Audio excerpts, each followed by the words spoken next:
咳嗽有黑痰是早期肺癌。如闻医生特邀专家姜建涛，西安交通大学第二附属医院胸外科主任医师。说的咳嗽的黑痰，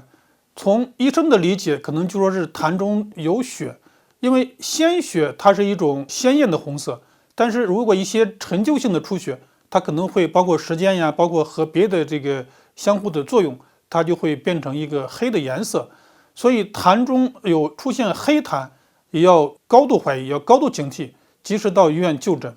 当然，黑痰到底是不是痰中带血丝，在医院以后，它会有一些相应的一些检查，包括痰里面的做的一些，包括细菌呀，包括痰里面找肿瘤细胞呀，它会有一些相应的检查。当然，黑痰也会有别的原因。当然，你要去见医生，医生可能不光是给你去做痰的检查，他可能还会建议你去做一些胸部 CT， 就是从角度不同的来考虑，或者是来排除到底有没有肺的肿瘤。